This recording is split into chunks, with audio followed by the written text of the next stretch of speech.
Hi hello friends, ચાલો બનાવીએ બહુ જ ટેસ્ટી અને હેલ્ધી ફ્રૂટ કસ્ટર્ડ.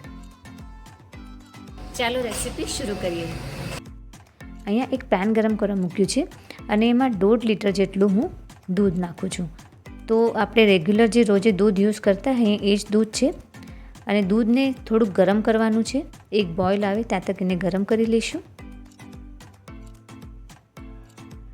જ્યાં તક દૂધ ગરમ થાય છે ત્યાં તક આપણે આગળની પ્રોસેસ કરીએ. અહીંયા અડધી વાટકી જેટલું મેં દૂધ કાઢીને રાખી લીધું હતું. રૂમ ટેમ્પરેચરનું દૂધ છે. અહીંયા 3 ચમચી જેટલું કસ્ટર્ડ પાવડર એમાં મિક્સ કરવાનું છે. તો પહેલાં હું 2 ચમચી મિક્સ કરું છું અને પછી મેં 1 ચમચી હજી એમાં મિક્સ કરી હતી. એવી રીતે ટોટલ 3 મોટી ચમચી કસ્ટર્ડ પાવડર નાખીને મિક્સ કરી લેવાનું છે. તો આવી રીતે કસ્ટર્ડ પાવડર જો મિક્સ કરીને આપણે નાખશું ને તો દૂધમાં કસ્ટર્ડ પાવડરના લમ્પ્સ નહીં પડે અને બધું એકદમ સરખી રીતે એમાં મિક્સ થઈ જશે. તો મેં કસ્ટર્ડ પાવડર સરસથી મિક્સ કરી લીધો છે. એમાં દૂધને પણ જોઈ લઈએ. દૂધમાં પણ થોડુંક હલકું હલકું બોઇલ આવવાનું શરૂ થઈ ગયું છે. તો હવે આ સ્ટેજમાં આપણે આમાં ખાંડ એડ કરવાની છે. તમે પોતાના ટેસ્ટના અકોર્ડિંગ એમાં ખાંડ એડ કરી શકો છો અને સરસથી મિક્સ કરી લઈશું જ્યાં તક ખાંડ એમાં સરસથી ઓગળી ન જાય. ફ્લેમને લો ટુ મીડિયમ રાખવાની છે. તો તમે જોઈ શકો છો ફરીથી દૂધ ઉકળવાનું સ્ટાર્ટ થઈ ગયું છે. ખાંડ એકદમ સરસથી ઓગળી ગઈ છે. હવે આપણે કસ્ટર્ડ પાવડરવાળું દૂધ એમાં થોડું થોડું કરીને મિક્સ કરતા જઈશું અને સાથે સાથે એને હલાવવાનું પણ છે. આમ કરવાથી કસ્ટર્ડ પાવડર નીચે ચોંટશે નહીં.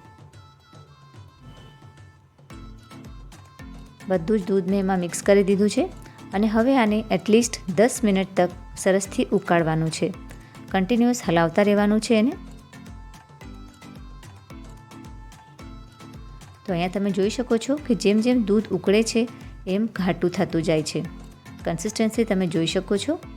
જો હજી તમને થોડુંક વધારે ઘાટું જોતું હોય તો અડધી ચમચી કસ્ટર્ડ પાવડર તમે હજી એમાં એડ કરી શકો છો. પણ ડાયરેક્ટ નથી એડ કરવાનું, એને પાણીમાં મિક્સ કરીને પછી જ એમાં એડ કરવાનું છે અને ફરીથી એને ઉકાળી લેવાનું છે. હવે દૂધને મેં એક તપેલીમાં કાઢી લીધું છે. એકદમ સરસથી ઠંડુ થવા દઈશ. એના પછી ફ્રીજમાં 2 થી 3 કલાક માટે ઠંડુ થવા રાખી દઈશ.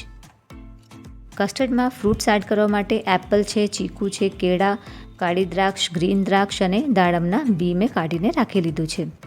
હવે ફ્રીજમાંથી મેં કસ્ટર્ડવાળું દૂધ બહાર કાઢી લીધું છે. એકદમ સરસથી ઠંડુ થઈ ગયું છે. તો જ્યારે તમને સર્વ કરવું હોય ત્યારે જ આ દૂધને બહાર કાઢવાનું અને જેટલું તમને સર્વ કરવું હોય એટલી ક્વોન્ટિટી આપણે એક બાઉલમાં પહેલાં કાઢી લઈશું અને બીજું દૂધ ફરીથી તમે ફ્રીજમાં રાખીને સ્ટોર કરી શકો છો. તો આ કસ્ટર્ડ પાવડરવાળું દૂધ 2 થી 3 દિવસ તક ફ્રીજમાં સ્ટોર કરીને રાખી શકો છો. બિલકુલ બી ખરાબ નહીં થાય. હવે એમાં બધા ફ્રૂટ્સ આપણે એડ કરતા જઈશું. તો મેં બહુ વધારે ખાટા ફ્રૂટ્સ નથી લીધા. ઘણા લોકો આમાં ડ્રાય ફ્રૂટ્સ પણ એડ કરતા હોય છે. મેં નથી એડ કર્યા. તમારી ચોઇસના અકોર્ડિંગ તમે ડ્રાય ફ્રૂટ્સ પણ એમાં એડ કરી શકો છો. એ પણ ખાવામાં સરસ લાગતા હોય છે.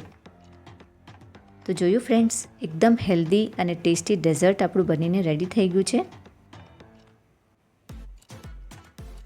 થોડીક વાર હજી આને ફ્રીજમાં હું ઠંડુ કરવા માટે રાખી દઈશ અને પછી એને સર્વ કરશું.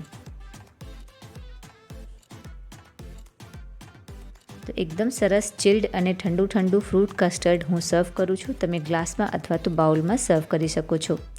આવી જ સરસ અને ઇઝી રેસિપીઝ તમે મારા યુટ્યુબ ચેનલમાં જોઈ શકો છો. અને જો તમને મારી રેસિપીઝ ગમતી હોય તો મારા ચેનલને જરૂરથી સબસ્ક્રાઈબ કરજો. કસ્ટર્ડને હું થોડાક દાડમના બીથી ગાર્નિશ કરું છું.